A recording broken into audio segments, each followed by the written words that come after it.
Kevin itu singkatan dari keluarga Vincentian. Mereka yang melakukan karyanya sesuai dengan teladan Santo Vincentius. Untuk itu, sambil menunggu Romo Satbudi sebagai pembicara, saya akan perkenalkan terlebih dahulu koordinator Kevin Indonesia, yaitu Romo Ignatius Sutarno-Sean. Waktu dan tempat kami persilakan, Romo.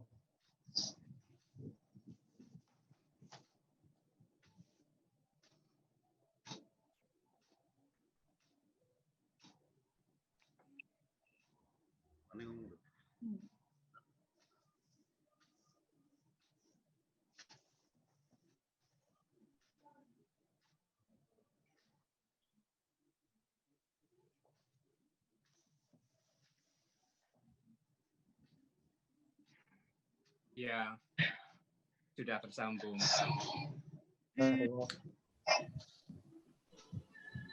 Bapak Ibu sekalian, para suster, para romo, selamat malam.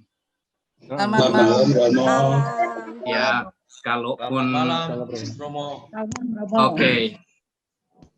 Perkenalkan, nama saya Romo Ignatius Suparno. Jadi pada kesempatan ini saya diminta untuk bukan membuka, tetapi sekedar mengawali dulu percakapan kita atau retreat online kita yang telah direncanakan baik-baik oleh teman-teman keluarga Vincentian. Saya saat ini tinggal di GSV, di Gria Samadhi Vincentius Prigen, tetapi tugas saya berhubungan dengan perjumpaan kita pada malam hari ini, yaitu menjadi koordinator keluarga Vincentian. Untuk itu, tentu ke depan saya akan banyak berkomunikasi juga dengan Bapak Ibu dan para suster sekalian. Dan kesempatan malam hari ini saya perhatikan wajahnya semua ceria karena seperti orang reuni. Masing-masing pengen menyapa, seandainya bisa langsung kelihatan semua dalam satu layar, pasti semua pengen saling menyapa dengan senyum manisnya masing-masing. Karena banyak di antara Anda sudah saling kenal, juga saya sudah kenal dengan banyak dari antara Bapak Ibu sekalian. Ya kalau 1-2 belum itu wajar, tapi sebagian besar saya sudah kenal. Dengan Bu Afiar itu saya sudah kenal sejak frater. Itu orang terkenal itu. Kemudian yang kedua, tentang retreat online ini. Pak Erik tadi mengatakan bahwa peristiwa ini menjadi peristiwa yang unik karena memang tidak biasa kita lakukan secara online. Nah, pada malam hari ini saya juga mengatakan hal yang sama. Kita kesempatan ini boleh dikatakan seperti blessing in disguise atau bahasa Vincentianya ya bagian dari kehendak Allah bahwa dalam masa seperti ini kita bisa mengambil terobosan yang umumnya ditempuh oleh orang-orang lain untuk rapat dan kita memakai untuk retreat.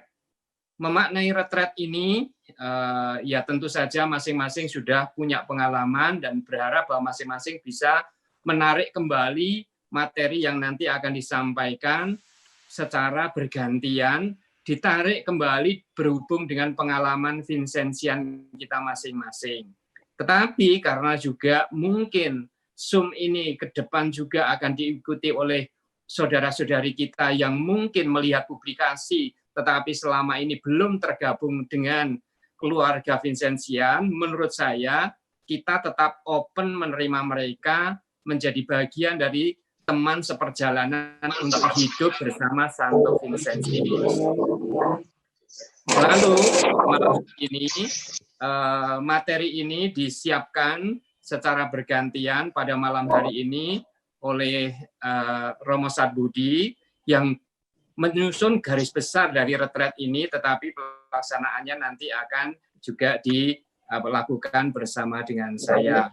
Itu yang saya kira baik sekedar untuk kita komunikasikan bersama.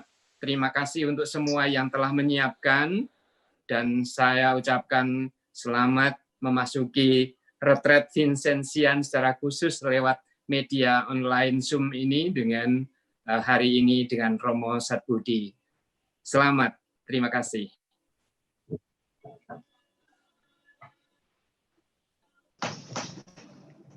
Terima kasih Romo Suparno atas pesan-pesannya.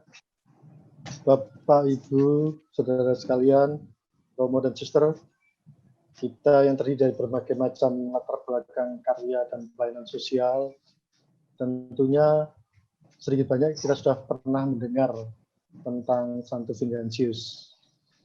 seorang santo yang dianggap oleh gereja sebagai santo pelindung karya sosial. Pertanyaan seperti, adakah jalan kekudusan Vincentian? Vincentian itu sebutan bagi mereka yang mengikuti teladan Santo Vincentius, ya seperti kita semua. Dan bagaimana kita menjalaninya, terutama di masa-masa sekarang, pada saat masa pandemi. Pertanyaan-pertanyaan ini mungkin pernah muncul di benak kita.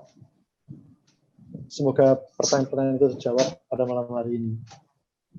Tadi seperti yang dijelaskan oleh Romo Karno, kita mengikuti rekoleksi online ini ada 6 pertemuan, 6 seri kalau disebutkan seperti itu. Nah, pada seri malam ini kita akan mendengarkan tentang subtema Allah penyelenggara hidupku yang akan dibawakan oleh Romo Antonius Sapbudi CN. Baik, saya kira sebelum kita lanjutkan untuk mendengarkan presentasinya Romo, kita perlu tahu, ya kan? Meskipun saya tahu, saya yakin Romo, Suster, dan Bapak Ibu serta saudara sekalian, sebagian besar yang hadir di sini pasti sudah banyak yang mengenal dengan Romo Antonius Sapbudianto yang ganteng ini. Romo Sapbudi ini pernah menjadi provinsial CN di Indonesia. Beliau juga mendampingi beberapa kelompok kerasulan seperti SSV, AIC, KKM, lalu ada KKIM, dan juga beliau sering kali mendampingi retret calon imam, biarawan-biarawati maupun awam. Nah, setelah menyelesaikan tugas sebagai pastor kepala paroki Saja Surabaya, kini Romo Sat kembali bertugas di Seminari Tinggi CM Malang sebagai formator, sambil tetap mengajar sosiologi, ajaran sosial gereja, dan leadership di STFT Widya Sasana Malang. Ada beberapa buku yang pernah beliau tulis, diantaranya Ia Membuat Segalanya Baik. Kemudian ada lagi bukunya tentang memimpin untuk melayani. Dan yang terbaru, barangkali juga Bapak Ibu punya kesempatan untuk membeli ini, bukunya cukup bagus karena saya sudah membaca. Judulnya adalah Jalan Kasih, yaitu Berjalan Bersama Tuhan. Jadi bukunya ini masih hangat-hangat atau di bulan Grace gitu ya. Baik, untuk bersingkat waktu dan tempat kami berikan kepada Romo Antonius Sapbudianto. Monggo Romo.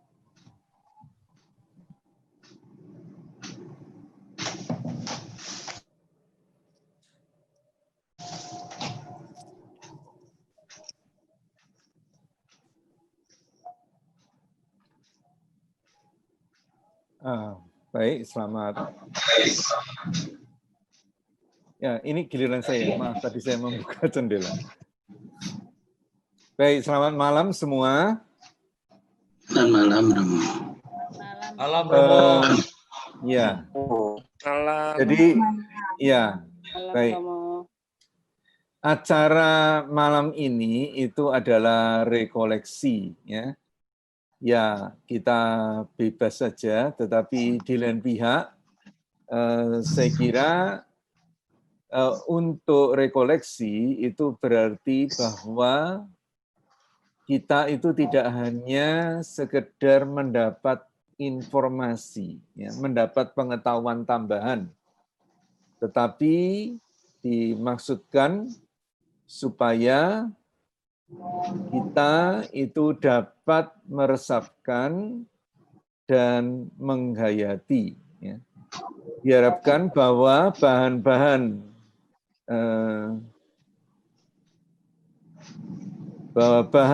yang disajikan itu dapat membantu kita, ya, untuk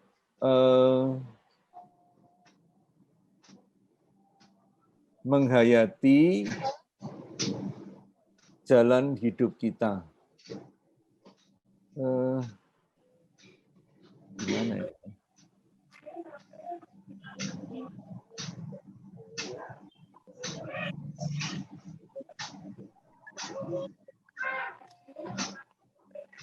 Ya, oke. Mari kita mulai rekoleksi kita dengan memperhatikan presentasi yang saya sampaikan.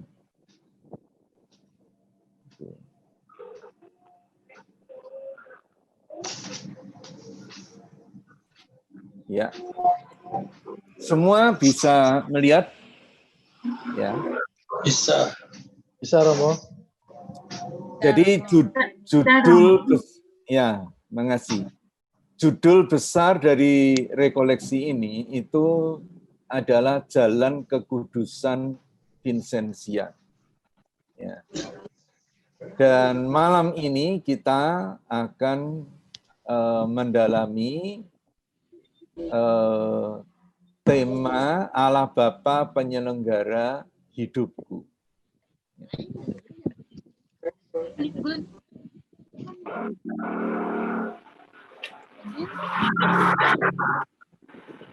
Pertama-tama, kalau kita mendengar Jalan Kekudusan Vincentian, mungkin kita itu juga ya dalam arti tertentu selama ini tidak terlalu memikirkan ya bahwa ada Jalan Kekudusan Vincentian ya.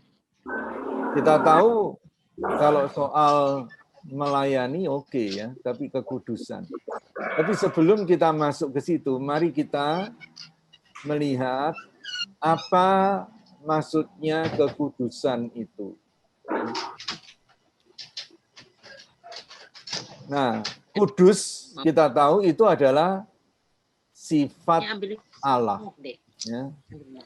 Sifat atau karakter Allah. Ya. Dialah yang Maha Kudus. Maaf, Romo. Ya. Romo. Ya. Beberapa peserta mengusulkan untuk kita doa pembukaan dulu. Oh. Ya, saya pikir tadi sudah dimulai dengan ya. Silakan Romo Ignas. Oh, Pak Erik saya kira. Ya. Baik. Bapak Ibu mendengar suara saya? Ya. Benar. Mohon maaf, tadi karena semangatnya untuk ikut rekoleksi, kita jadi kelupaan untuk berdoa. Baik, demi nama Bapa dan Putra dan Roh Kudus. Amin. Tuhan, selamat malam. Kami mengucap syukur, terima kasih atas segala berkat-Mu pada malam hari ini, sehingga dengan kemurahan-Mu, kami boleh menyatu pada pertemuan online malam hari ini, untuk belajar melihat apa yang kami bisa lakukan, terutama terkait dengan jalan kekudusan Vincentian kami. Biarlah kami boleh belajar dari kemurahan-Mu, dari segala hal yang baik yang kami boleh terima dari Engkau, supaya kami boleh bagikan kepada orang-orang yang berkekurangan, mereka yang perlu mendapatkan sentuhan tangan kasih-Mu. Biarlah acara pada malam hari ini berjalan sesuai dengan apa yang menjadi harapan kami semua. Salam Maria, penuh rahmat, Tuhan sertamu. Tuhan sertamu, terpujilah engkau di antara wanita, dan terpujilah buah Yesus. Santa Maria, Bunda Allah, doakanlah kami yang berdosa ini sekarang dan mati. Amin. Ya. Kemuliaan kepada Bapa dan Putra dan Roh Kudus. Seperti pada bulan sekarang selalu dan panjang segala abad. Amin. Demi nama Bapa, Putra dan Roh Kudus. Amin. Amin. Silakan Romo. Baik ya, kita lanjutkan. Jadi kekudusan, ya pertama kudus itu adalah sifat dan karakter Allah. Ya, dialah sama kudus. Maka kekudusan itu tidak lain adalah persekutuan kita dengan Allah. Ya. Sebagai citra atau gambaran Allah, ya, pada hakikatnya, pada kodratnya kita juga ambil bagian sebetulnya dalam kekudusan Allah. Namun itu hanya terjadi bila kita benar-benar mau ambil bagian dalam hidup Allah, berjalan bersamanya, dan melaksanakan kehendaknya. Mungkin sementara semua di mute dulu ya. Jadi di ikon speaker itu diklik ya.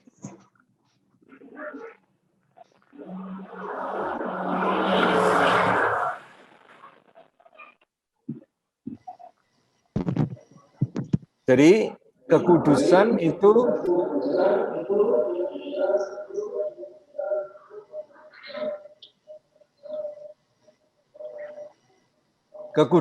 itu hakikat Allah, dan sebagai citra Allah kita itu juga ambil bagian dalam hakikat Allah, yaitu kekudusan itu.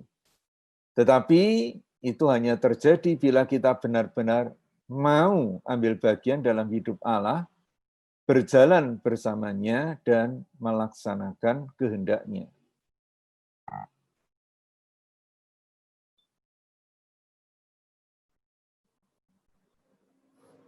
Jadi inilah kekudusan Kristiani.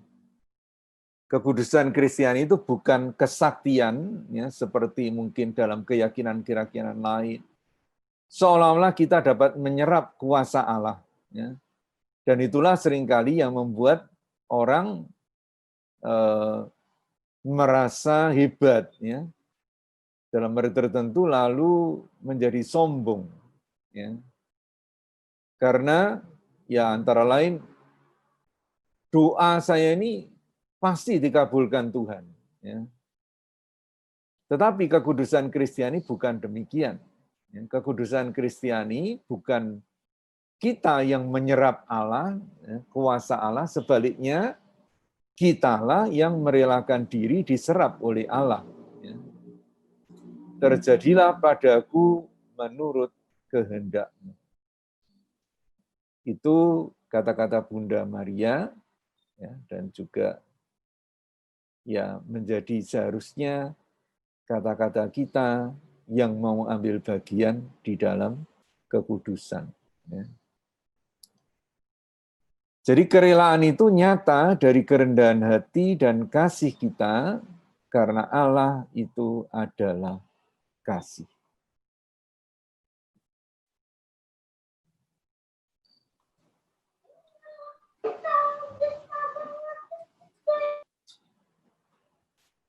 Setiap Vincenzian yang baik tentu punya kepedulian pada orang miskin. Ya. Ia juga siap sedia melayani, termasuk melakukan pekerjaan yang paling rendah dan paling kotor sekalipun. Ya, saya sangat mengagumi, ya, Vincenzian yang mau memandikan gelandangan, membersihkan rumah-rumah atau gubuk-gubuk kumuh orang miskin, ya, luar biasa. Ya. Tapi bagaimana dengan berdoa? Seringkali kalau diminta mimpin doa atau kur, kita merasa kikuk. Ya. Kita sering menghindar dan merasa itu bukan bidang kita. Bahkan jika seorang Vincenzian merindukan Tuhan, tidak jarang dia tidak tahu caranya. Lalu ikut-ikutan kelompok doa atau kerasulan lain yang dianggap lebih rohani. Dengan kata lain, masih banyak Vincenzian itu belum menghayati hidup sebagai Vincenzian itu sebagai jalan rohani atau jalan kekudusan.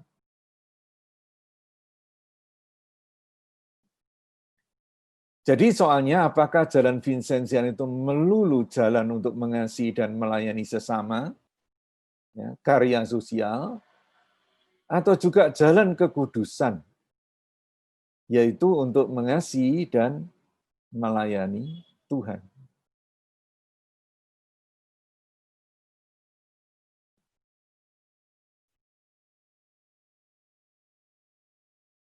Nah, mari kita berpaling kepada sumber Vincentian, ya, tidak lain yaitu adalah hidup Santo Vincentius sendiri. Satu hal yang jelas, Vincentius de Paul diakui gereja sebagai santo, orang kudus. Ya. Bahkan santo pelindung segala karya kasih gereja. Dan menarik ya bahwa yang mengangkat Vincentius sebagai pelindung karya kasih gereja adalah Paus Leo ke-13. Siapa yang mempelajari sejarah gereja, terutama ajaran sosial gereja, tentu tahu bahwa Paus ini yang pertama merintis ajaran sosial gereja dengan ensikliknya Rerum Novarum, hal-hal baru. Paus ini mengangkat Vincentius sebagai patron, sebagai model dari karya kasih gereja. Memang Vincentius tidak menuliskan teori atau latihan rohani seperti beberapa orang kudus tertentu. Tapi bukankah Tuhan Yesus juga demikian? Ya. Tuhan Yesus tidak pernah menulis ya, dalam hari tertentu. Ya, Tuhan Yesus pernah menulis di tanah, ya, masih ingat? Ya, ketika ada perempuan berdosa dibawa ke dia. Ya. Tapi semua yang kita peroleh itu bukan tulisan Tuhan Yesus, tetapi tulisan murid-muridnya, para rasulnya. Kita mengenal Tuhan Yesus dan ajarannya dari Injil dan dari surat-surat para rasul. Ya, surat Paulus terutama, surat Rasul Petrus, ya, surat Rasul Yohanes, surat Rasul Yakobus, ya, surat Rasul Yudas, bukan Yudas Iskariot tentu saja. Maka seperti Tuhan kita dalam hari tertentu, kita mengenal jalan kekudusan Santo Vincentius itu dari biografi, ya, mengenai hidupnya ditulis orang, dari konferensi-konferensinya, dan dari korespondensi atau surat menyuratnya.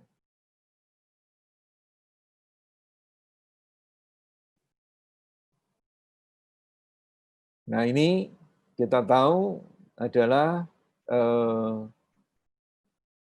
jenazah ya, Santo Vincentius yang ya sampai sekarang ada di Kapel Rumah Induk CM ya di Paris. Nah, kalau kita sekarang melihat pertama-tama biografinya, ya, kita mengenal Santo Vincentius dari ajarannya, ya, lewat biografinya. Ya, dan tadi sudah kita lihat juga lewat surat-suratnya.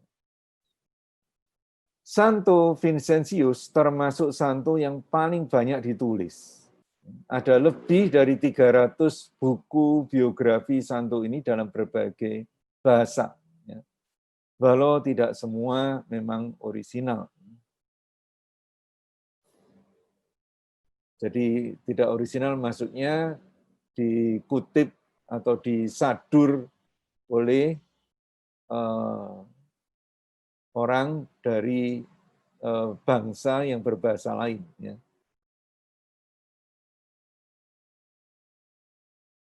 Pada abad 17, jadi Vincentius ini hidup pada abad 17. Dan pada abad 17 itu juga, beberapa tahun setelah wafatnya, ya, ada seorang imam diosesan, sahabat karib Vincentius, namanya Louis Abeli. Ya, ini yang kemudian menjadi uskup Rhodes. Ya. Dia mungkin, ya saya kira dia termasuk kelompok yang setiap hari Selasa itu berkumpul bersama Santo Vincentius. Ya. Nah, Abeli ini menulis dan menerbitkan 3 jilid tebal biografi Santo Vincentius. Saat ini sedang diterjemahkan Romo Gru, ya. Sepertinya sudah hampir selesai. Ya. Tapi tentu masih perlu diedit lagi dan masih ada waktu cukup. Ya. Jadi ini biografi yang pertama yang ditulis beberapa tahun setelah Vincentius wafat. Lalu ada juga biografi lain, ya, tulisan Koleh ya, pada abad 18 dan Maynard ya, pada abad 19.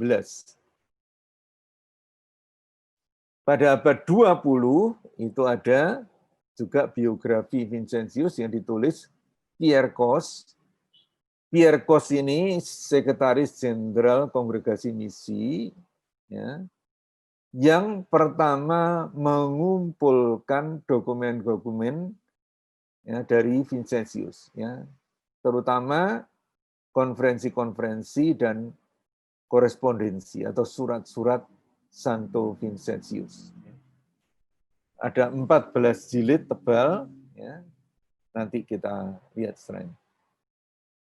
Nah, Pierre Cos selain mengumpulkan itu, dia juga menulis biografi Vincentius ya, pada abad 20, awal abad 20. Lalu Romo Jose Maria Roman, ya, biografi Vincentius itu menjadi dasar dari tulisan saya. Ya. Dan Bernard Pujo, ya. Ini bukan orang Jawa, ya, tapi tidak tahu orang apa. Ini juga menulis biografi Vincentius dan sudah diterjemahkan dalam bahasa Indonesia, ya, bahkan oleh Romo-Romo Kapusin Medan. Ya. Dan abad ini itu juga ada ditulis oleh ilmuwan dari Oxford, ya, yaitu Alison Forrestal. Kita bisa membaca yang cukup ringkas dalam bahasa Indonesia berdasarkan tulisan J.M. Roman, buku ya, Ia Membuat Segalanya Menjadi Baik, ya, berjalan bersama Santo Vincentius. Ini sudah beredar ya, luas di kalangan ya keluarga Vincentian, saya kira. Entah apakah dibaca atau tidak, saya tidak tahu. Jadi ini Vincentius bersama imam-imam konferensi hari Selasa. Bukan imam-imam CM, mereka adalah imam-imam projo umumnya yang berkumpul untuk mendapat pembinaan dari Santo Vincentius setiap hari Selasa.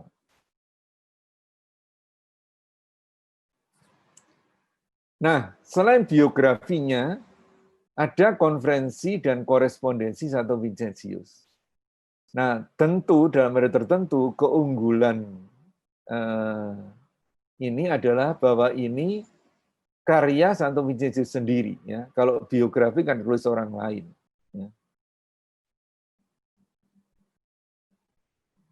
Vincentius memberi konferensi yang kemudian dicatat pendengarnya.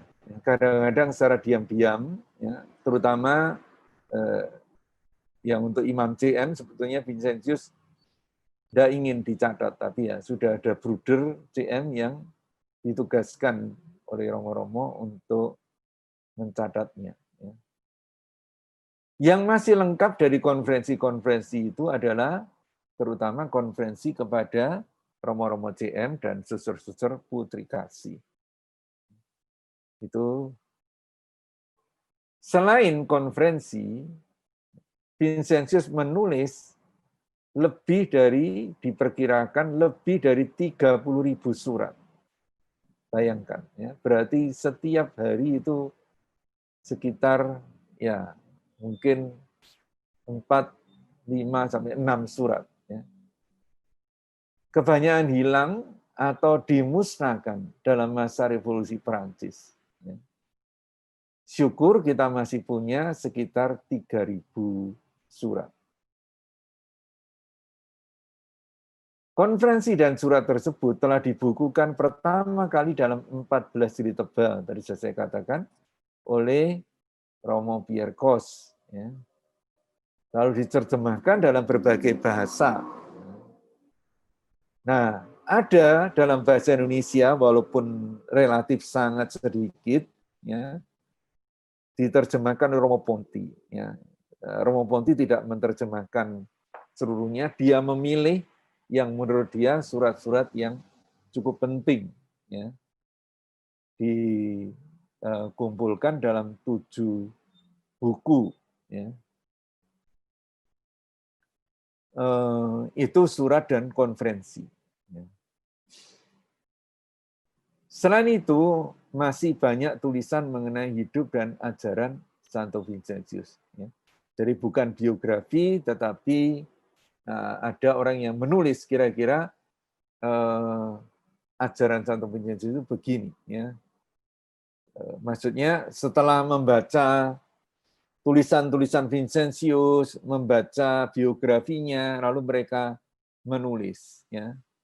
Jadi bukan ngawur tentu saja. Nah, berikut saya mencoba menyajikan secara sederhana apa itu jalan Vincentian, atau jalan kekudusan Vincentian, tapi dengan tujuan sekali lagi untuk dapat kita hayati. Karena itu juga disertai latihan. Ya.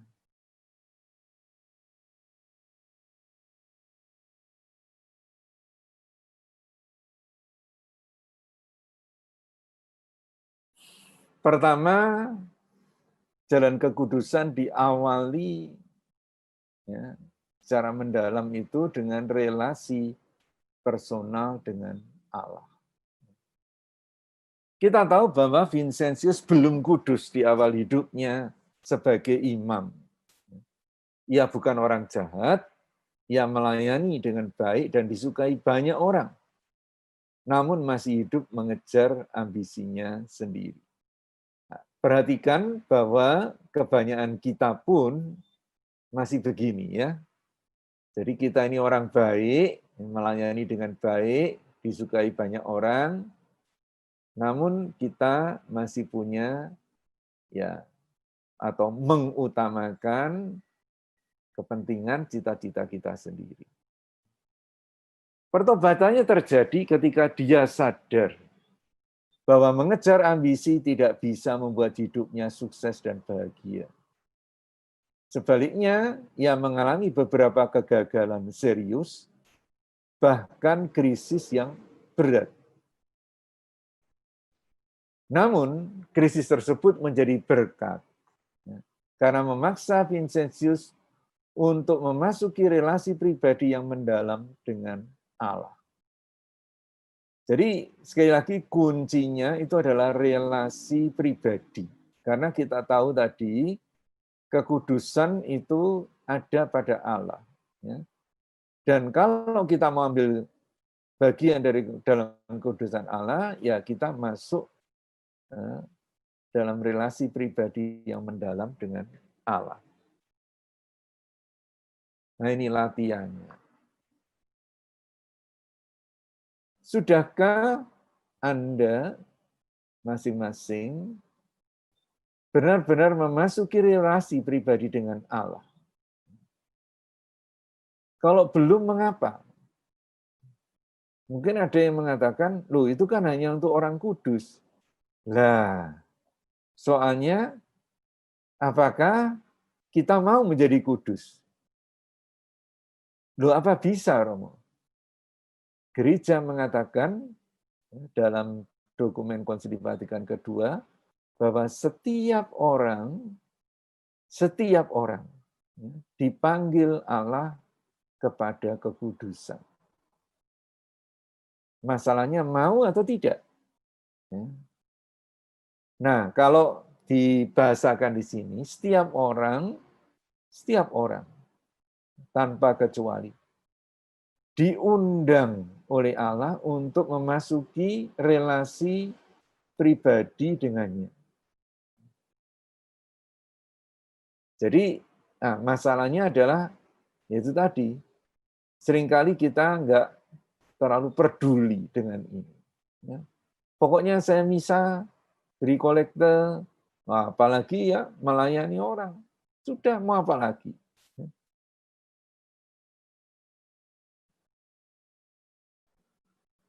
Nah, soalnya apakah saya rindu akan hubungan pribadi dengan Allah?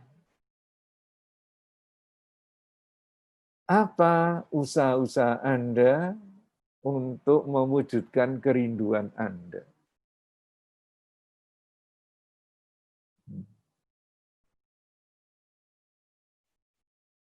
Jadi ada orang yang cukup banyak yang saya kira ya mengutamakan urusan kita sehari-hari. Baru mungkin setelah ngantuk menjelang tidur ya, buat tanda salib sambil ngantuk dan sudah. Jadi belum ada kerinduan untuk hubungan pribadi dengan Allah. Nah, bagi yang sudah, peristiwa apa? Atau siapa yang menyebabkan?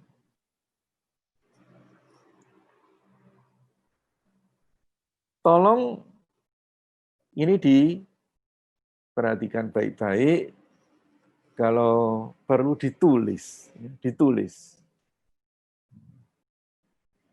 Seringkali krisis itu satu pihak, ya seringkali krisis itu melelahkan, seperti sekarang krisis pandemi ini ya, melelahkan, menggelisahkan, tapi tidak jarang karena itu.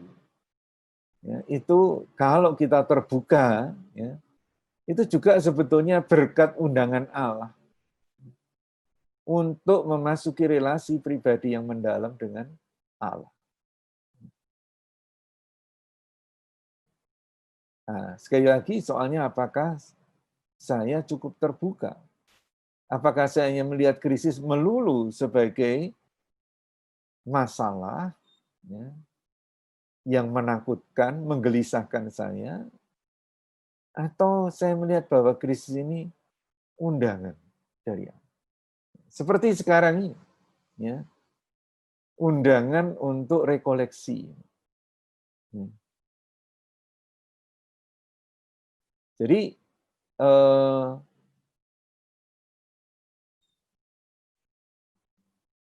nah, soalnya sekali lagi juga apakah rekoleksi ini kita gunakan sungguh-sungguh untuk berjumpa dengan Allah atau sekedar sebagai pengetahuan.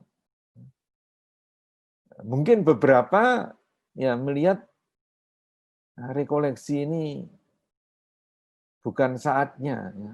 Saya ini masih bingung dengan pandemi ini. Ya. Romo ini kok ya, ngajak rekoleksi. Rekoleksi nanti kalau sudah damai. Ya.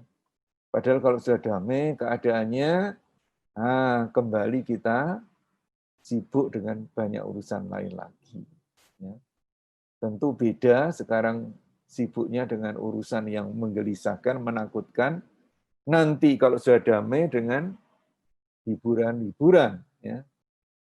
Enggak apa-apa, kita wajar saja ya manusia. Tapi masalahnya bahwa itu meminggirkan kerinduan kita akan Allah.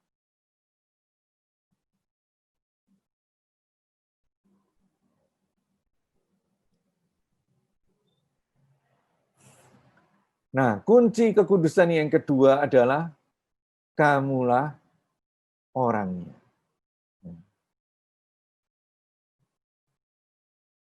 Seperti tadi saya katakan, Allah itu mau dekat, bahkan tinggal dalam diriku. Ia tidak sekedar menyuruhku melakukan kehendaknya. Ia mau tinggal bersamaku. Soalnya, Seringkali aku hanya mau menjadi umat biasa, ya. Hamba yang tidak dikenal olehnya. Ya, masih banyak umat itu pindah-pindah gereja.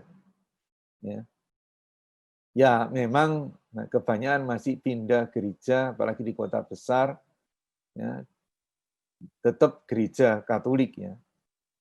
Tapi tujuannya apa? Karena dia nggak mau terlibat. Nggak mau terlibat.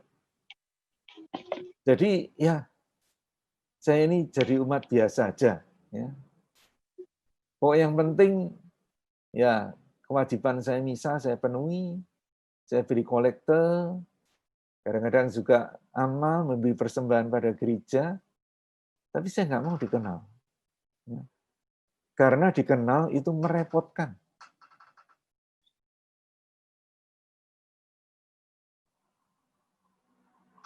Nah, soalnya Allah itu mau menjalin relasi pribadi denganku. Itulah yang sudah dilakukan Allah kepada Abraham, bapa kita dalam iman. Dan juga kepada setiap keturunan Abraham dalam iman, yaitu kita. Hidup rohani Kristiani, pertama-tama adalah kesediaanku untuk menanggapi sapaan dan ajakan kasih Tuhan. Untuk menjalin relasi pribadi dengannya. Kamulah orangnya. Sayalah orangnya. Jangan mengatakan, ya memang ada kekudusan, tapi bukan untuk saya. Ada orang yang punya hubungan dekat dengan Allah, tapi bukan saya.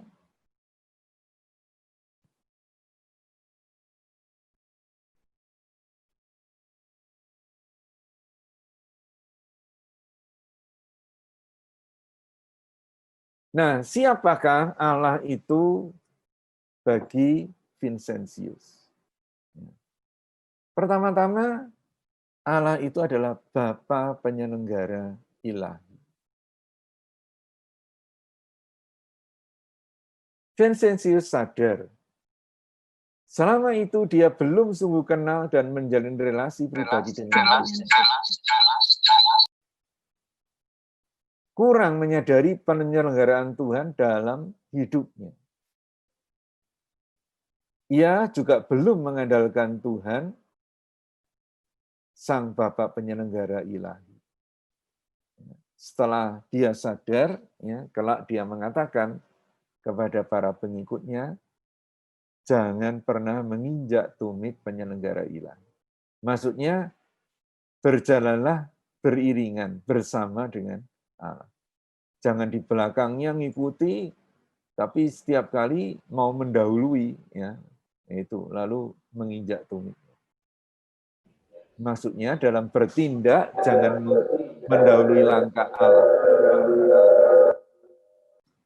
Kita hanya mengikutinya. Kesadaran akan Allah Bapa penyelenggara hidupnya menuntunnya pada kesadaran akan sejarah keselamatan hidup. Kalau Allah itu Bapa penyelenggara ilahi, bukan pada umumnya, tapi juga penyelenggara hidup saya, maka hidup saya ini juga adalah sejarah keselamatan Allah bagi saya.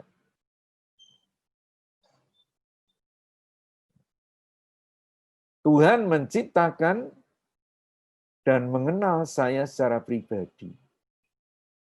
Tuhan menyelenggarakan hidup saya juga dengan kasih personal.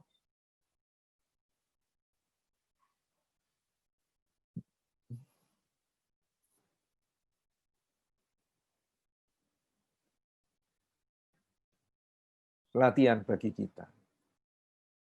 Kita percaya Tuhan menyelenggarakan kehidupan ini. Dia menciptakan dan memelihara dunia ini dan dan segala makhluk yang hidup. Rasul Paulus mengatakan, kita tahu sekarang bahwa Allah turut bekerja dalam segala sesuatu untuk mendatangkan kebaikan bagi mereka yang mengasihi Dia, yaitu bagi mereka yang terpanggil sesuai dengan rencana Allah. Itu berarti kita perlu melihat hidup kita, termasuk sejarah hidup kita, sebagai sejarah keselamatan Allah bagi kita. Melihat hidup sebagai sejarah keselamatan Allah berarti melihat dengan penuh percaya dan syukur. Bahwa segala peristiwa, suka, duka, maupun orang-orang yang baik, maupun orang yang buruk, dipakai Tuhan, diselenggarakan Tuhan untuk kebaikan dan keselamatanku. Jadi juga termasuk masa pandemi ini, kita percaya. Kalau kita mengasihi Tuhan, Tuhan juga menggunakan pandemi ini untuk kebaikan dan keselamatan. Misalnya, ya saya menjadi lebih banyak waktu untuk ketemu keluarga. Saya menjadi lebih banyak waktu untuk ketemu Tuhan. Bukankah itu berkat? Nah, seperti sekarang ini, ya. Mungkin di luar pandemi ini kita tidak pernah memikirkan bahwa akan ada pertemuan seluruh keluarga Vincenzian, ya, dan orang-orang juga yang simpati, tertarik, untuk bersama-sama mendekati Tuhan dengan rekoleksi.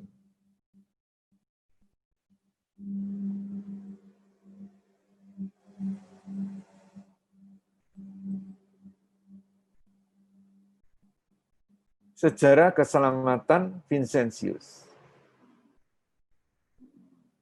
Vincentius mengatakan, Tuhan tidak membiarkan segala sesuatu terjadi tanpa suatu alasan.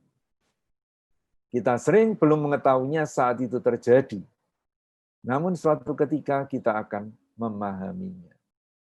Nah, ya, ketika Vincentius mengalami krisis, tenggelam dalam krisis, ia memasuki relasi pribadi dengan Tuhan dan melihat kembali hidupnya sebagai penyelenggaraan kasih Tuhan, sebagai sejarah keselamatan. Vincentius mensyukuri keluarganya yang miskin, sederhana. Ya. Karena dari situlah Tuhan memanggilnya.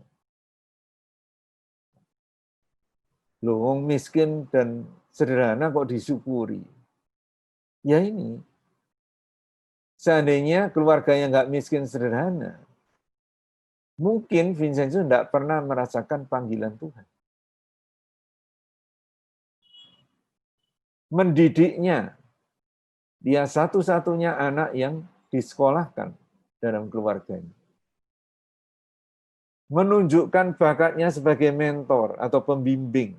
Ya, ketika sambil sekolah, dia juga harus menjadi pembimbing atau mentor bagi anak ya orang kaya yang Mujodokome, supaya dia dapat sekolah. Ya. Biaya sekolah dan biaya tempat tinggal. Ya. Memilihnya menjadi imam lewat dukungan keluarga Dekome. Ini keluarga orang kaya yang ditumpangi Vincentius selama dia sekolah. Nah, mereka ini mendorongnya menjadi imam.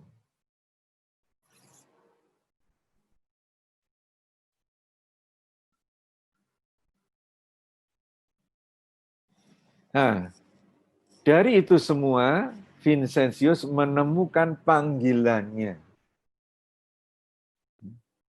Ia mengatakan, warisan kita adalah orang miskin. Aku diutus untuk mewartakan Injil kepada orang miskin. Ini kata-kata Tuhan Yesus sendiri.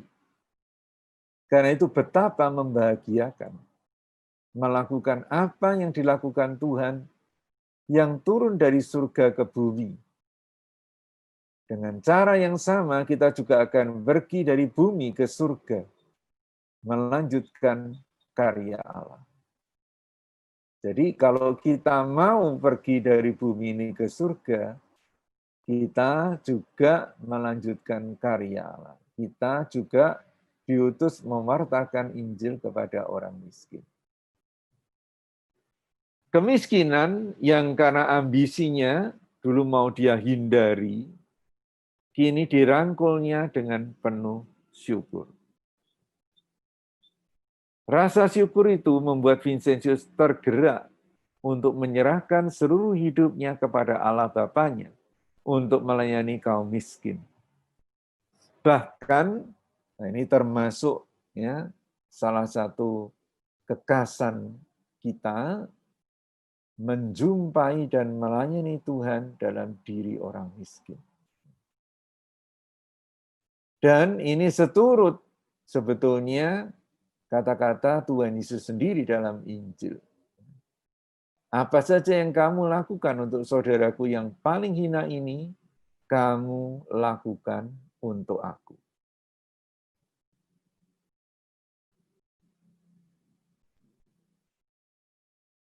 Sekarang bagaimana dengan sejarah keselamatan?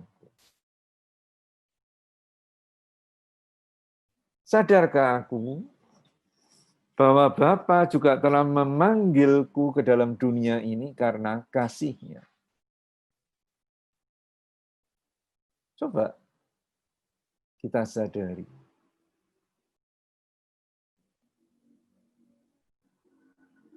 Bahwa dia, Bapa itu, ini huruf besar mestinya dia, menyelenggarakan hidupku lewat peristiwa-peristiwa, suka maupun duka.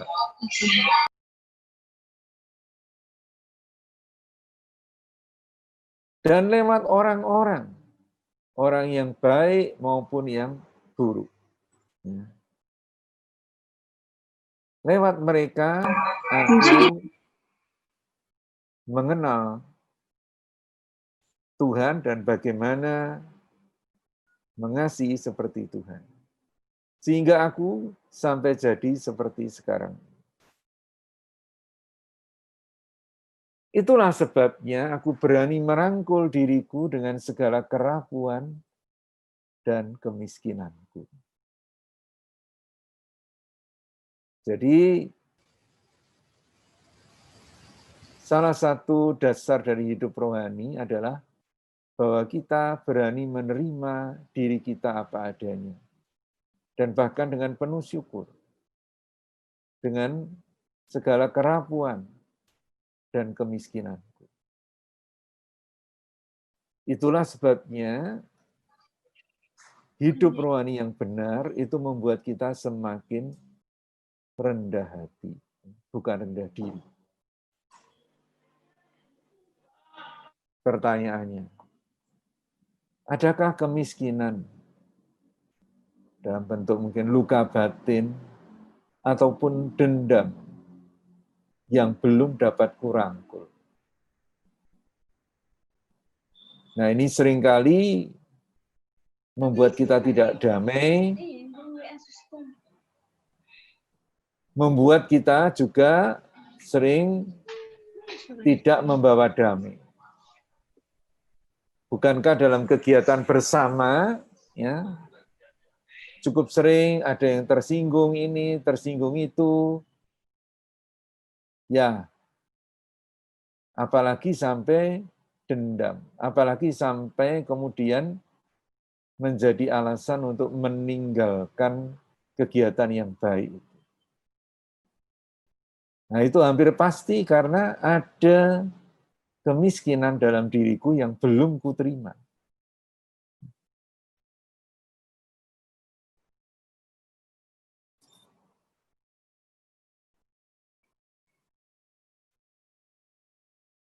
Tonggak-tonggak sejarah keselamatanku. Renungkanlah dengan penuh syukur dan tulislah mulai dari yang paling penting sejak masa kanak-kanak hingga saat ini. Saya harap tidak ditunda-tunda. Memang tidak mungkin saat ini ya karena keterbatasan waktu kita.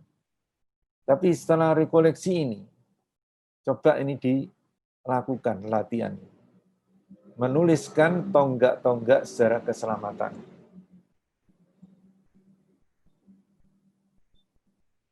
Peristiwa-peristiwa suka duka yang paling berkesan. Dari peristiwa-peristiwa apa yang paling berkesan, ya, sehingga termasuk menyusun diriku menjadi seperti sekarang ini. Karakterku menjadi seperti sekarang ini.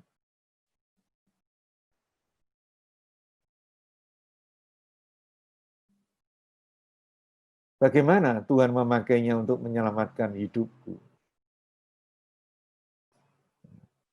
Coba ini diisi, ditulis.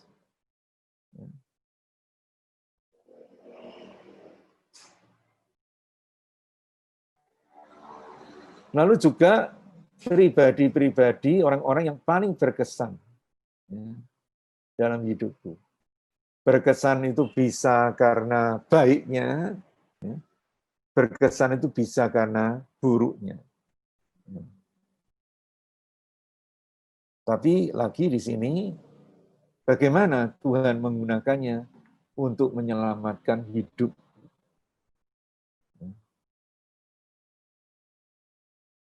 Misalnya, ya, saya punya luka batin ya, terhadap ayah saya, misalnya, karena dia dulu sangat keras ya, terhadap saya. Tapi setelah saya melihat hidup saya sekarang, saya bisa berhasil seperti ini.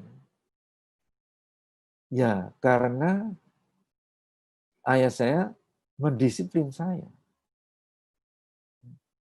Jadi, yang paling berkesan bukan hanya yang menyenangkan, ya, tapi juga yang tadinya kulihat sebagai ya hal yang melukaiku, tapi ternyata ya itu digunakan Tuhan untuk menyelamatkan hidup.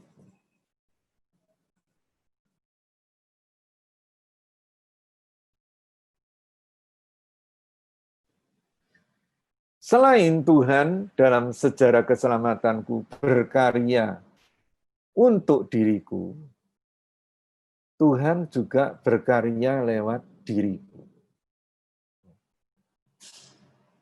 Tuhan menyelenggarakan kehidupan ini lewat ciptaannya, terutama lewat manusia, citranya.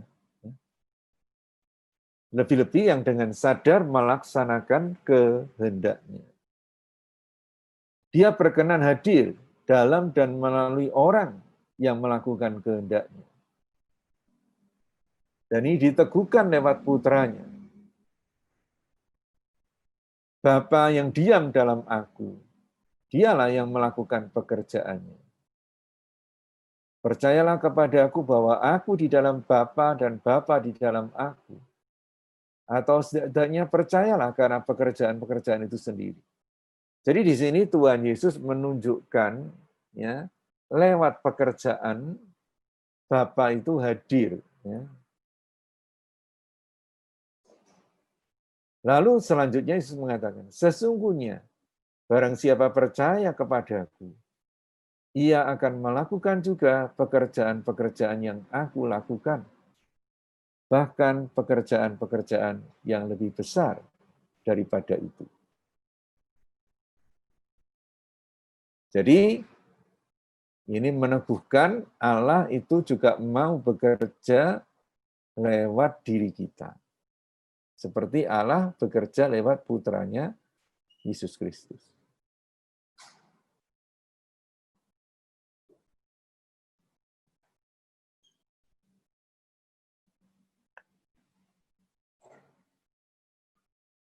Santo Vincentius juga mengatakan, kita harus menguduskan kegiatan kita dengan mencari Tuhan dalam kegiatan tersebut. dan melakukannya agar dapat menemukan Tuhan dalam kegiatan tersebut daripada melihat keberhasilannya. Jadi, kalau saya yakin bahwa Tuhan bekerja lewat saya, maka Tuhan pasti ada di dalam pekerjaan itu. Renungkanlah dengan penuh syukur, dan tulislah mulai dari yang paling penting sejak masa kanak-kanak hingga saat ini. Lewat peristiwa-peristiwa, suka maupun duka yang paling berkesan.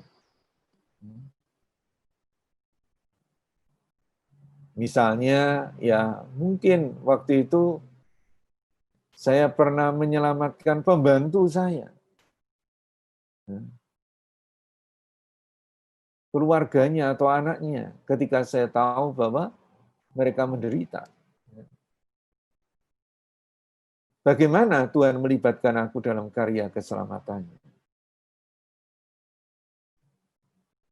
Orang-orang yang paling berkesan. Misalnya guru, suster mungkin, romo, frater,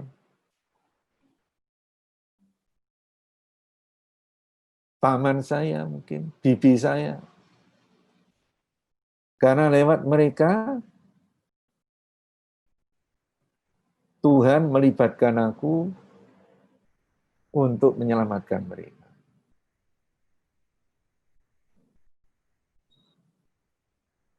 Jadi ini juga perlu ditulis. Ya.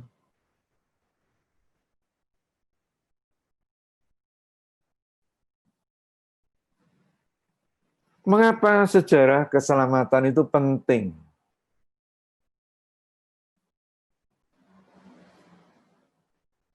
Sejarah keselamatan menyadarkan aku betapa dekatnya Tuhan, Bapa kita itu dalam hidupku.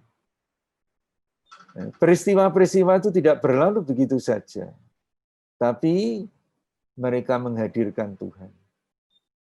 Orang-orang itu tidak berlalu begitu saja. Oh, itu sudah masa kecil saya. Tidak. Lewat mereka, Tuhan juga hadir dalam hidupku.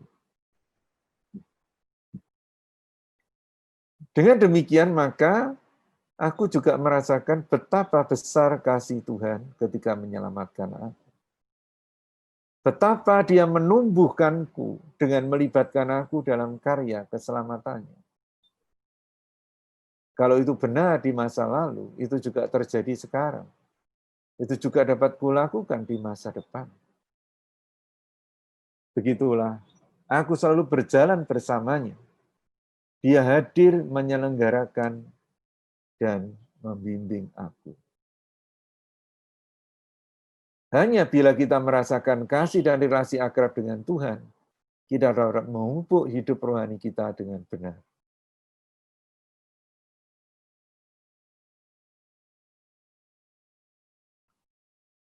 Jadi, hidup rohani itu bukan sekedar kewajiban tambahan yang kita lakukan sebagai hamba. Namun hidup rohani itu hakikat kita sebagai anak Allah. Sebab kamu tidak menerima roh perbudakan yang membuat kamu takut lagi. Tapi kamu telah menerima roh yang menjadikan kamu anak Allah. Ya, sering mungkin karena pengaruh keyakinan atau agama lain, kita masih beragama sebagai hamba, sebagai budak. Dengan takut-takut. Ya. Tapi ya, kalau bisa tidak dekat-dekat ya, dengan Tuhan. Tapi itu bukan agama kita. Agama kita mengajarkan kita ini anak. Dan hidup rohani sebagai menjalin relasi dengan Allah, itu perwujudan hakikat kita sebagai anak Allah.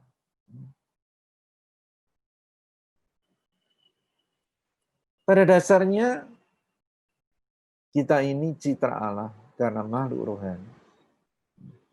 Kita bukan hidup dari sekedar organ-organ tubuh kita, namun dari roh.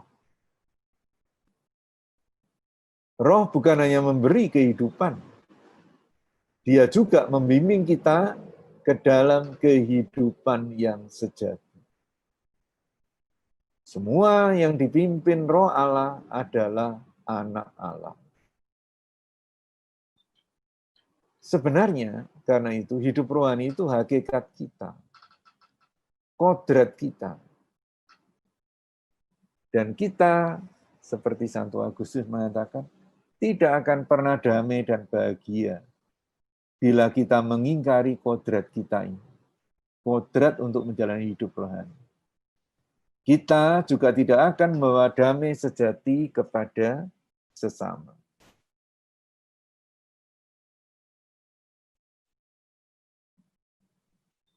Sebagai pembimbing hidup kita, roh itu sering kita sebut hati atau nurani.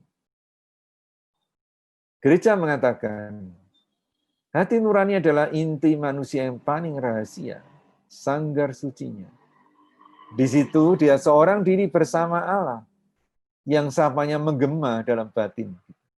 Suara hati itu menyerukan kepadanya untuk mengasihi dan melaksanakan apa yang baik, dan untuk menghindari apa yang jahat.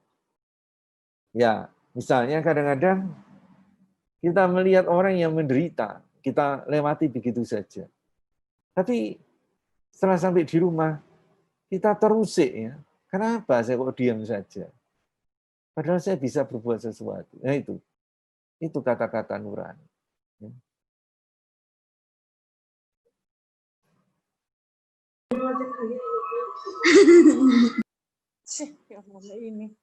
Jagalah hatimu dengan segala kewaspadaan. Kita perlu menjaga nurani kita, karena dari situlah terpancar kehidupan, dikatakan kitab Amsal. Masalahnya, dewasa ini orang seringkali begitu sibuk, sehingga tidak sempat untuk mendengarkan nuraninya. Ya, ada yang ya begitu ya dipenuhi dengan ketakutan yang luar biasa akan pandemi ini, sehingga bahkan dia tahu ada orang yang membutuhkan, ya, dia tidak mau mengunjungi. Padahal mestinya bisa dengan protokol kesehatan. Orang terlalu disibukkan dari luar dirinya, sehingga hampir tak sempat mendengarkan suara roh atau nuraninya dalam keheningan. Tanpa hidup rohani, hidup kita sering kacau, tidak damai, terombang-ambing tanpa arah, kosong tak bermakna. Sekali lagi, membangun hidup rohani bukan kewajiban tambahan. Membangun hidup rohani berarti hidup sesuai dengan hakikat kita sebagai makhluk rohani, sebagai citra, bahkan anak Allah. Bagaimana kita membangun hidup rohani yang benar? Yesus mengundang, akulah pokok anggur dan kamu ranting-rantingnya. Barang siapa tinggal dalam aku dan aku dalam dia, ia berbuah banyak. Sebab di luar aku kamu tidak dapat berbuat apa-apa. Kita percaya akan sabda Yesus tersebut, bahwa kita ini hanya sungguh-sungguh hidup dan berbuah bila tinggal dalam dia, sebagaimana dinyatakan dalam Injil. Namun seringkali kita tidak menindaklanjuti untuk tinggal dalam dia, entah karena terlalu sibuk atau kurang peduli, atau kurang tahu caranya. Kita juga perlu menyadari di manakah Tuhan dalam hidup kita.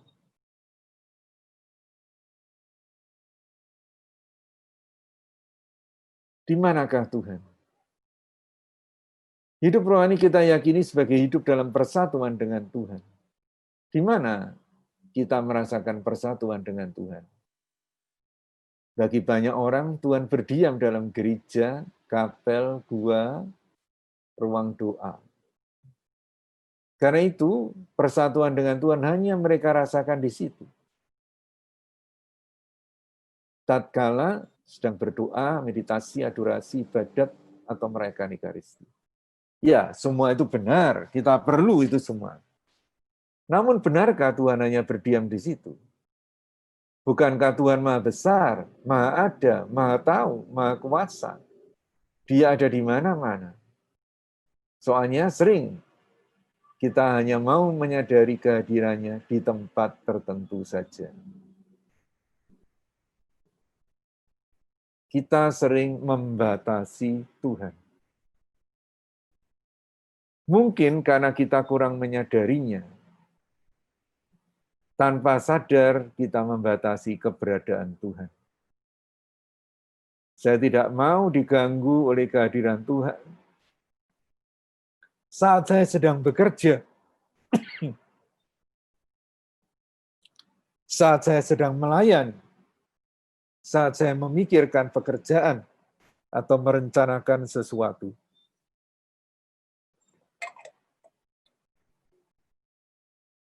Saya tidak mau diganggu saat saya berbincang dengan pasangan saya, dengan anak atau orang tua saya, dengan pelanggan saya, dengan pegawai saya. Padahal kalau mau jujur, justru karena tidak menyadari kehadiran Tuhan, ya, tatkala saya berbincang dengan pasangan, dengan anak dan sebagainya, saya sering berdosa. Saya menyalahgunakan kebebasan saya. Saya menyakiti, menyerang, mencelakai sesama dan diri saya sendiri. Juga terus terang mungkin ada yang enggan sebetulnya ikut rekoleksi ini. Karena masih tenggelam dalam kegelisahan pandemi ini.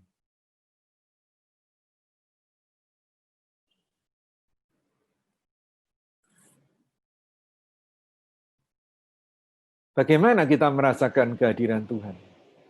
Sering orang berpikir bahwa kehadiran Tuhan dirasakan tatkala kita berdiam diri untuk berdoa. Tuhan kita rasakan tatkala Tuhan kurang kita rasakan tatkala kita bertindak. Seolah Tuhan yang kita jumpai saat kita diam berdoa dapat kita tinggalkan ketika kita bertindak. Santo Ignatius mengatakan bahwa lebih baik kita bertindak untuk melaksanakan kehendak Tuhan daripada berdiam diri untuk merasakan kehadirannya. Karena orang yang diam merasakan kehadiran Tuhan, belum tentu mau melaksanakan kehendaknya. Sebaliknya, orang yang dengan sadar melaksanakan kehendak Tuhan, tentu juga sadar akan kehadirannya. Jadi, dalam bertindak, dalam bekerja, Tuhan itu hadir. Karena Bapakku bekerja sampai sekarang, maka aku pun bekerja juga.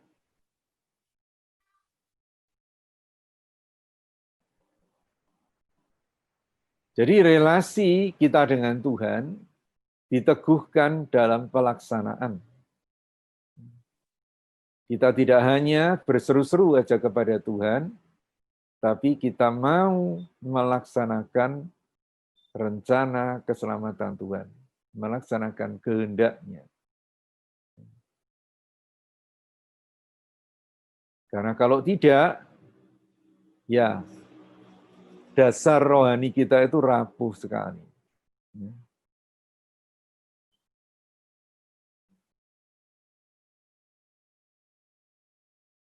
Tangan Tuhan bekerja lewat kita.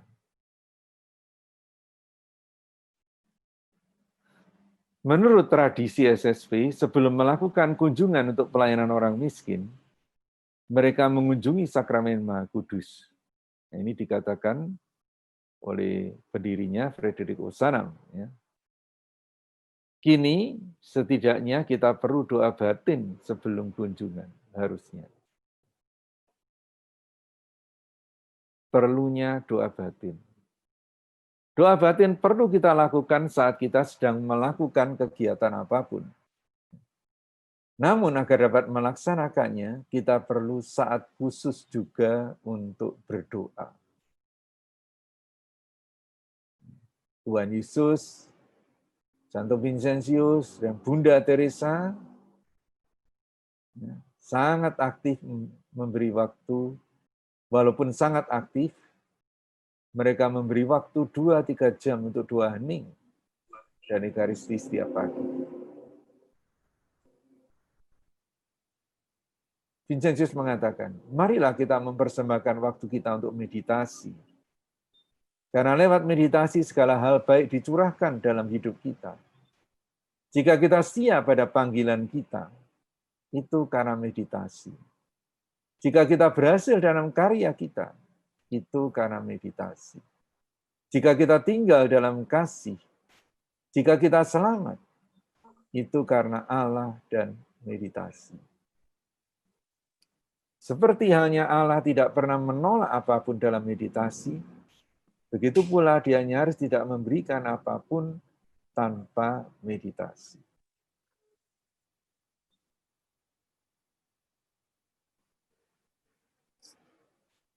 Tanda bahwa kita melakukan kehendak Allah. Kita lakukan dalam dan bersama Yesus Putranya yang menjadi manusia. Dengan kata lain, sesuai hidup dan ajarannya dalam Injil. Bahwa itu tetap kita lakukan dengan setia walaupun tidak menyenangkan dan membutuhkan pengorbanan. Ya, itu melakukan kehendak Allah. Ya. Kalau kita hanya senang saja, kita tidak pernah berkorban, belum tentu itu kehendak Allah. Mungkin kesenangan kita sendiri. Kita hanya mampu bila sering datang kepada Yesus dan belajar lembut dan rendah hati darinya, agar dapat memikul tanggung jawab kita, pelayanan kita, kuk yang dipasang.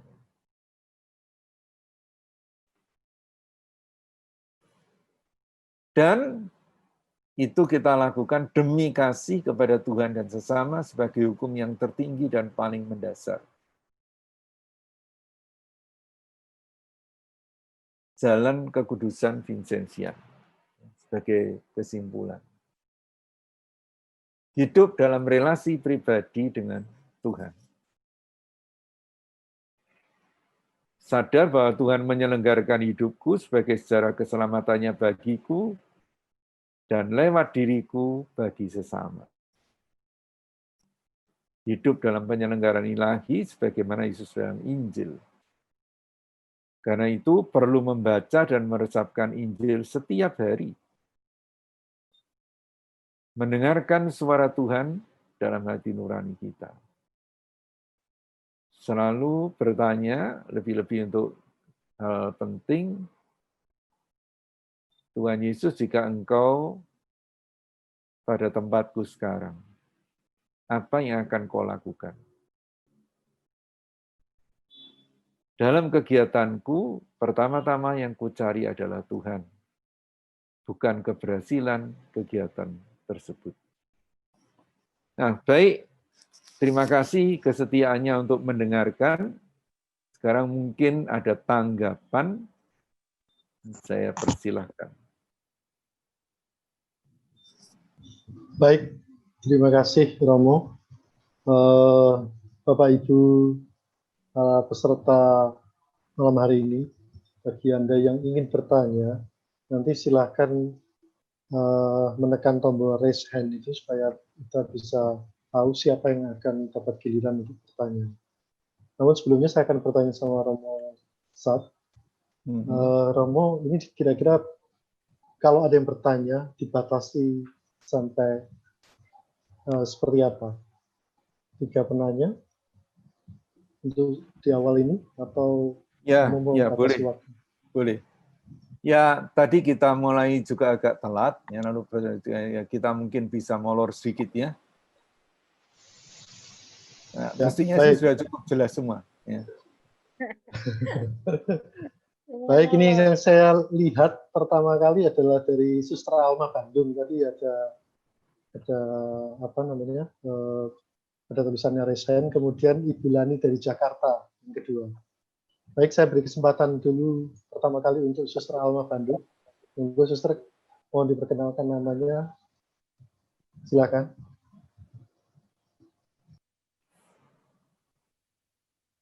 Tolong singkat jelas ya.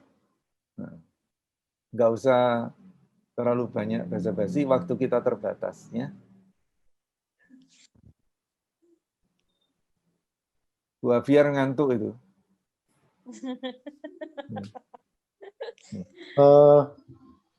Silakan dari Alma Bandung. Apakah ada pertanyaan atau salah pencet itu tadi? Ya sudah.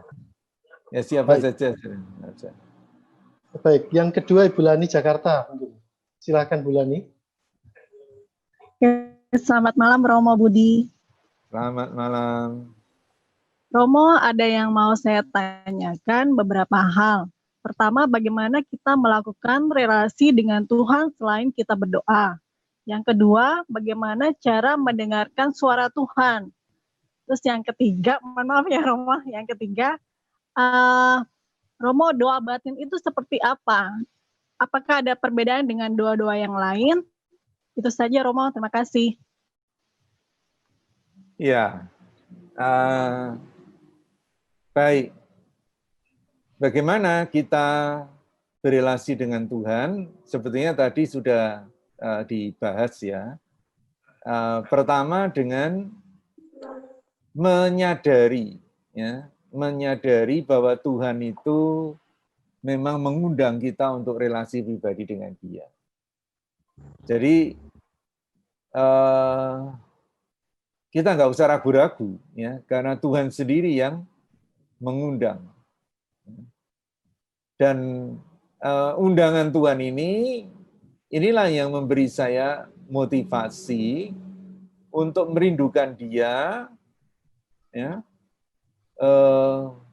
dan ya terutama memang dalam keheningan, ya, dalam keheningan. Doa batin itu ya doa di dalam batin kita, ya, bukan doa dalam ibadat, bukan doa yang kita ucapkan, tapi sungguh-sungguh doa yang kita lakukan dalam batin kita.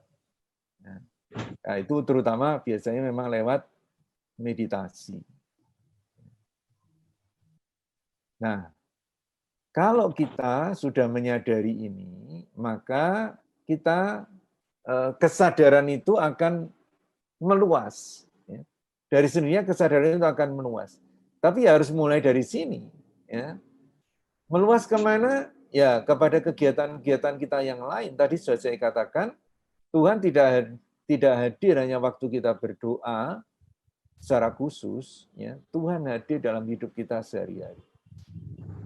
Nah, untuk membantu, ya, itu maka ada yang seringkali disebut doa panah, ya, doa singkat, yaitu ya doa-doa singkat yang kita lakukan sepanjang hari. Misalnya doa singkat itu saya mau mendampingi anak saya belajar. Ya, cukup kita doakan, Tuhan berilah saya kesabaran dan kebijaksanaan untuk mendampingi anak saya. Nah, doa pendek ini asal kita doakan sungguh-sungguh dalam batin kita dengan penuh kesungguhan, ya itu akan pasti membantu kita untuk membimbing anak kita dengan lebih baik. Tadi juga sudah dibahas, tatkala saya mau melayani orang miskin, ya, saya doa, ya, mungkin doa singkat. Kalau saya sudah doa cukup panjang meditasi ya setiap hari, ya, pada juga doa-doa singkat sepanjang hari. Atau sekedar saya mau naik kendaraan, ya, Tuhan dampingilah saya. Jadi dengan kata lain, ya, saya itu mau menyadari Tuhan di mana saja dan kapan saja. Itu saya kira menjawab kurang lebih 3 pertanyaan tadi, ya. Ini baik, ada silakan. baik, Romo. Ada satu pertanyaan lagi dari Ibu Rosita Sukadana. Silakan, Bu Rosita. Ya, selamat malam. Terima kasih Pak Erik. Selamat malam Romo, selamat malam semuanya. Romo, saya dari beberapa pengalaman terhadap kepedulian kita terhadap kaum miskin atau kaum prasejahtera, itu kita mengalami semacam bumerang ya, atau maksudnya apa yang kita lakukan itu selalu berbalik ke kita dan membuat kita nih emosi, kemudian marah dan seterusnya. Nah, itu bagaimana gitu kita menjaga itu, karena melalui doa dan sebagainya juga belum maksimal, dalam arti kata karena program itu kita siapkan bersama, kemudian kita terapkan bersama gitu, tetapi dari yang dibantu ini dalam arti kata itu bandel gitu ya, bandel menurut yaitu yang tidak sesuai dengan apa yang sudah kita arahkan itu gitu. Nah, itu bagaimana kita tetap menjaga hati kita atau menjaga kepedulian kita terhadap mereka. Terima kasih, Romo. Ya, ya, Ibu, seringkali kita itu berangkat dengan kehendak kita, dengan rencana-rencana kita, ya. Padahal Tuhan itu mau bertindak, ya. Dan sekali lagi tadi Yesus sudah mengatakan kuncinya, ya. Yang paling penting dalam kegiatan itu kita mencari dan menemukan Tuhan, ya. Bukan soal berhasil atau tidaknya kegiatan itu. Saya kira ini kata-kata yang sangat perlu kita renungkan, kita resapkan. Cukup sering kalau kita sungguh-sungguh menyadari ya kata-kata itu, mencari Tuhan. Lalu kita sadar ya ini memang nggak sesuai dengan yang kita rencanakan.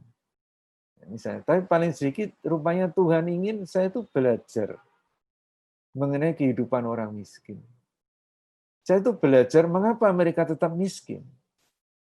Ya. Mungkin karena yaitu sulit sekali. Sekarang dengan campur tangan saya saja secara langsung, ya mereka itu nggak mau mendengarkan, ya. Apalagi campur tangan Tuhan. Ya. Tapi kesadaran ini, ya kiranya Tuhan itu mau apa? Ya kiranya Tuhan itu lewat kesadaran ini mau mengajar saya untuk lebih bersabar, untuk lebih mau menjadi sarana Tuhan menyentuh orang miskin ini. Kita bukannya putus asa, mereka menjadi miskin seperti itu, termasuk miskin dalam arti ya mungkin mentalnya, pikirannya, bertahun-tahun. Ya, belasan mungkin puluhan tahun. Nah, kita hadir baru 1-2 kali saja, ya jangan terlalu cepat untuk mengharapkan keberhasilan. Yang penting sekali lagi carilah Tuhan di situ. Apa maunya Tuhan? Ya. Apa yang Tuhan mau kita belajar ya, dari perjumpaan kita dengan orang miskin itu. Ya, jadi sekali lagi yang terpenting dalam kegiatan kita ialah bahwa kita itu mencari dan menemukan Tuhan di situ. Ya, Ibu mungkin nggak bisa langsung dipahami, tapi coba diresapkan. Ya.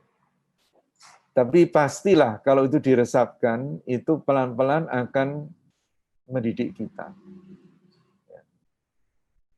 Ya. Baik, Romo, ada satu pertanyaan lagi dari Pak Rudi Irawan melalui chat. Bagaimana meditasi yang baik itu dan waktu meditasi terbaik itu waktunya kapan? Baik.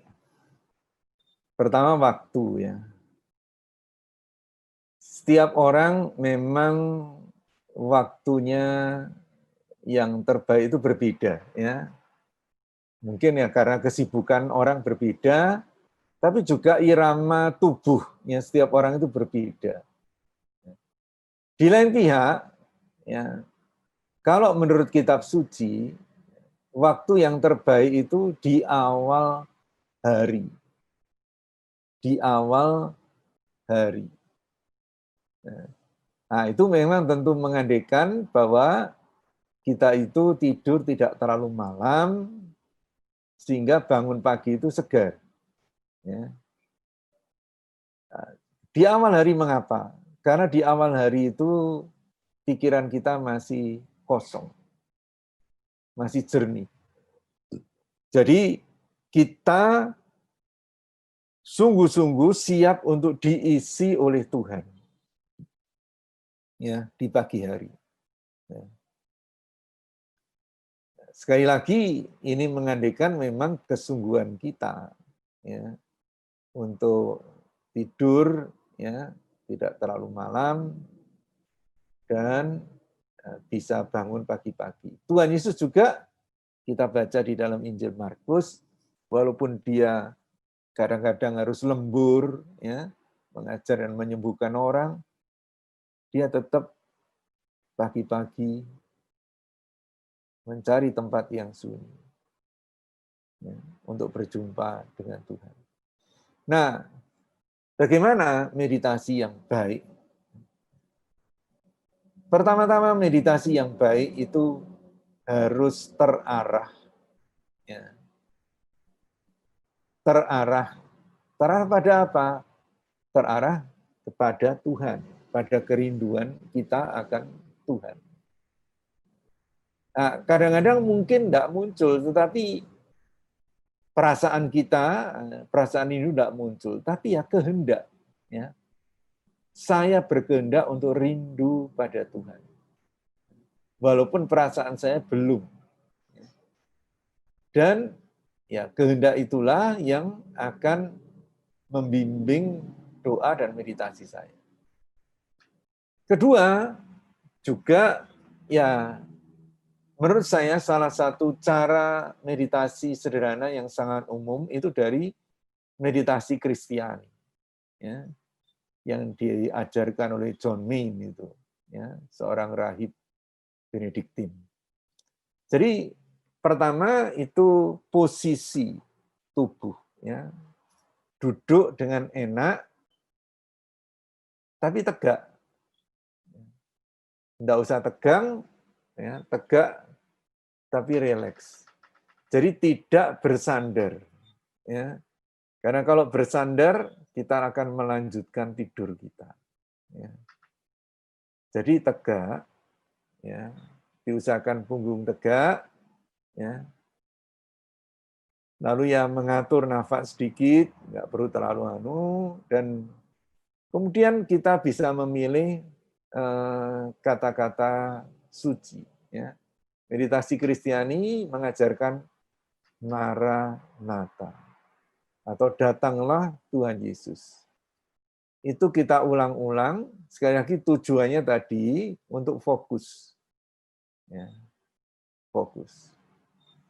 Setelah kita fokus, kata-kata itu nggak perlu lagi kita ulang. Kita merasakan saja kehadiran Tuhan. Kalau kita mulai ngantuk, mulai gelambiar kemana-mana, kita kembali kepada kata-kata itu. Dalam satu sesi meditasi, sebaiknya tidak gonta-ganti, ya, cukup satu kata. Nah, kata yang paling singkat itu saja adalah Yesus. Ya. Ini juga salah satu dalam tradisi Katolik, Kristiani, doa Yesus. Ya, mengulang kata-kata itu. Ya. Lalu yaitu tadi setelah kita sungguh masuk, ya, sungguh masuk merasakan fokus, merasakan kehadiran Tuhan, kata-kata itu tidak perlu lagi kita ulang. Begitu ada distraksi, gangguan, ya, entah ngantuk, entah pikiran melayang, kita kembali lagi ke situ. Nah, itu salah satu cara metode meditasi yang sangat sederhana tapi efektif. Cara lain ya itu termasuk bagian dari Lectio Divina. Ya. Ini tidak ada mana yang lebih baik. Ya. Dua-duanya baik dan bisa saling mendukung. Karena kalau Lectio Divina itu didahului dengan membaca kitab suci. Ya. Membaca kitab suci, berusaha memahami maknanya, ya, dan kemudian dari situ kita meditasikan, kita kontemplasikan. Maksudnya kontemplasi di sini kita juga boleh menggunakan imajinasi kita. Misalnya kita baru merenungkan Yesus menyembuhkan Bartimeus. Ya.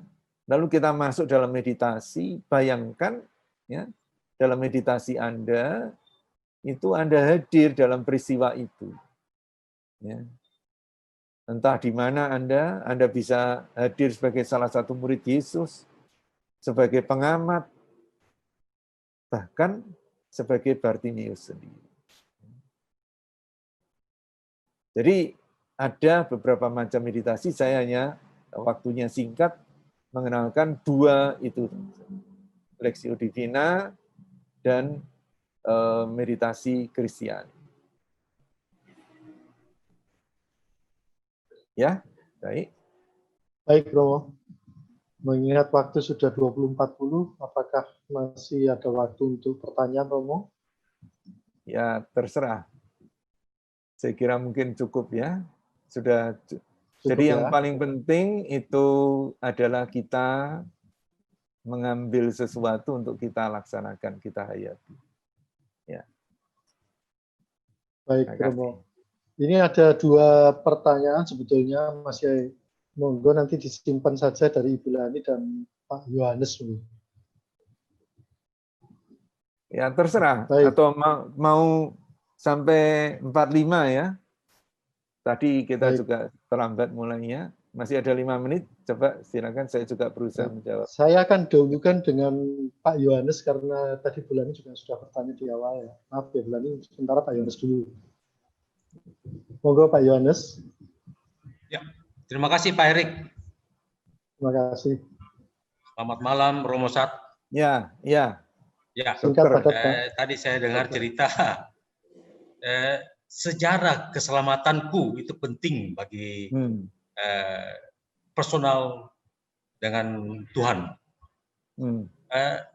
Ada satu ganjaran bagi saya misalnya atau pribadi saya, ada peristiwa-peristiwa yang cukup memberikan trauma atau katakanlah luka batin yang cukup dalam.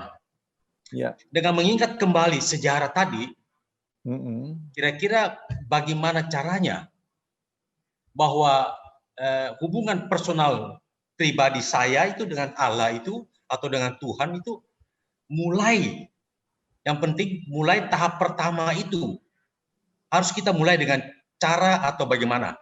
Terima kasih Romo. Ya, terima kasih Pak Yohanes. Ini Dokter Yohanes ya. Pak Dokter Yohanes, apakah Pak Dokter sekarang ini merasa cukup sejahtera? Baik Romo, baik. Ya, saya kira sampai menjadi dokter ya toh, menolong banyak orang, ya pasti cukup sejahtera ya. Nah, Pak Yohanes bisa sampai saat ini itu melalui berbagai peristiwa, suka maupun duka. Termasuk orang-orang yang mungkin menyakiti Pak Yohanes. Tetapi, seperti saya katakan, cobalah melihat bagaimana Tuhan menggunakan orang itu untuk keselamatan Pak Yohanes. Ya.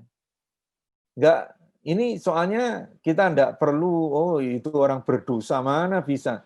Orang berdosa bisa dipakai Tuhan. Karena apa? Pertama-tama karena Tuhan mencintai saya. Jadi segala peristiwa termasuk yang paling pahit sekalipun Tuhan bisa gunakan untuk keselamatan saya. Jadi sudut pandangnya, ya, sudut melihatnya dengan iman bahwa saya dikasihi Tuhan. Tidak mungkin ya peristiwa atau orang-orang ya yang hadir dalam hidup saya itu tidak digunakan Tuhan untuk keselamatan saya. Tidak mungkin. Jadi dasarnya itu karena kepercayaan kita akan kasih Tuhan. Kepercayaan saya akan kasih Tuhan. Ya, gitu Pak Yohanes. Ya, baik, saya kira. Baik, Terima kasih Romo. Ya, terima kasih. Saya kira kita cukup jelas ya pada malam ini kita bisa mendengarkan apa yang telah disampaikan oleh Romo Satbudi. Kita belajar banyak dari sejarah keselamatan Vincentius. Lalu kita juga diajak untuk melihat pada diri kita sendiri bagaimana sejarah keselamatan kita sendiri. Kita diajak untuk melihat peristiwa-peristiwa suka duka dengan kehadiran Allah.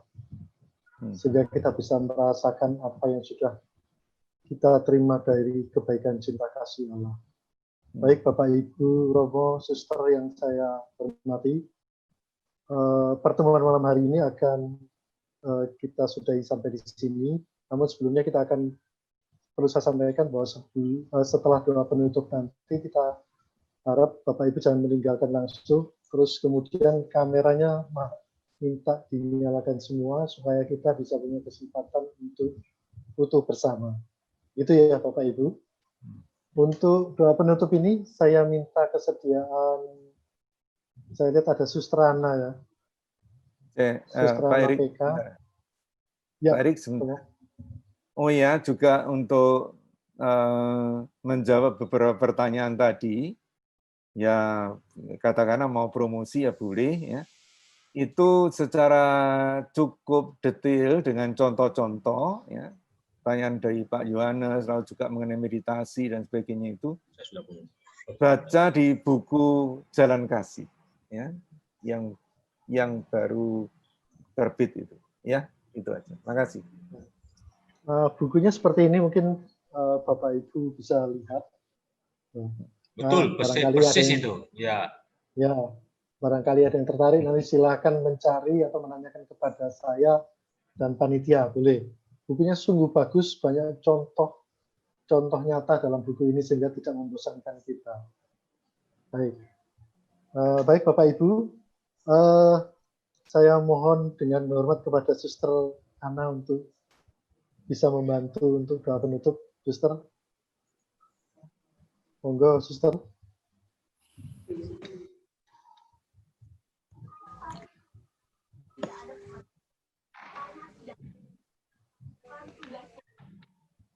Para romo, suster, Bapak, Ibu, dan saudara-saudari sekalian, marilah kita akhiri acara kita dengan doa. Demi nama Bapa dan Putra dan Roh Kudus. Amin.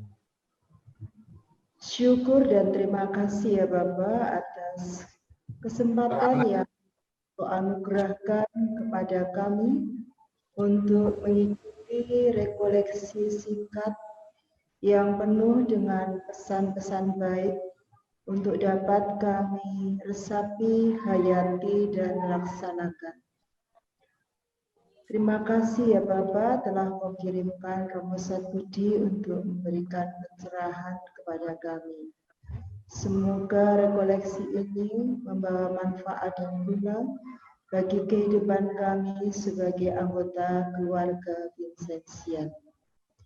Lindungilah kami masing-masing pada malam hari ini, agar kami dapat beristirahat dengan baik, dan esok pagi kami dapat bangun dengan lebih segar. Ini semua kami mohonkan kehadapan-Mu dengan perantaraan Kristus Tuhan kami. Amin. Amin. Vincentius, demi nama Bapa dan Putra dan Roh Kudus. Amin. Amin. Bapak Ibu, sebelum kita foto bersama, perlu kami sampaikan bahwa 2 minggu yang akan datang ada sesi rekoleksi yang kedua. Silakan kalau Bapak Ibu punya waktu untuk bisa mengikutinya. Saya lanjutkan dengan saudari Julia untuk sesi foto bersama. Mohon semua membuka wajahnya supaya bisa capture oleh Julia. Ibu Rosita belum kelihatan itu. Ibu Kristina, Sister Clementine, Sisil, Bu Willing. Ya, sudah nyala. Ya, wajahnya Bu, fotonya wajahnya. Terima kasih. Sudah. Ibu Rosita, Ibu Christine,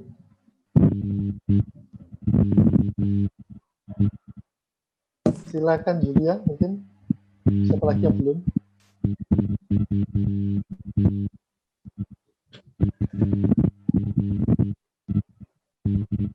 Oke, kita mulai sesi foto bersama karena jumlah partisipannya cukup banyak.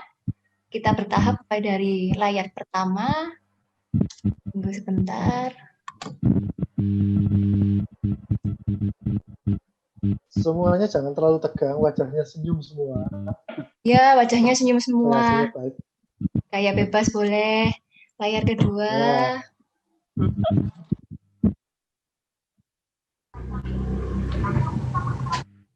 Oke, layar ketiga.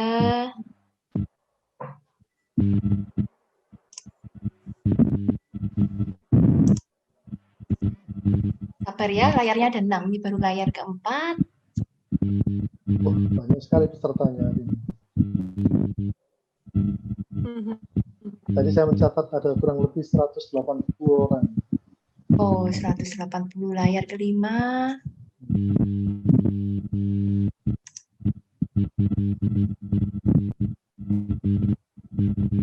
Layar ke-6 terakhir. Sudah selesai Pak Erik, silakan dilanjutkan. Baik, terima kasih Romo Suster, Bapak Ibu atas partisipasinya pada rekoleksi malam hari ini. Kita berjumpa lagi dalam pertemuan. Selamat malam. Terima kasih. Terima kasih. Terima kasih. Selamat malam. Terima kasih semuanya. Terima kasih. Dadah. Selamat malam Romo. Selamat malam Bapak Ibu Suster. Selamat malam semuanya. Ada Bapak Sep.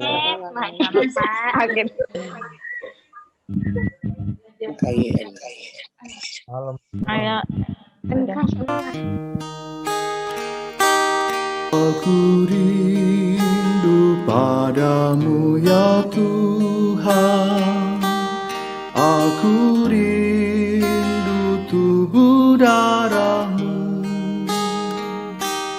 hadirlah selalu ya Tuhan, tinggal dalam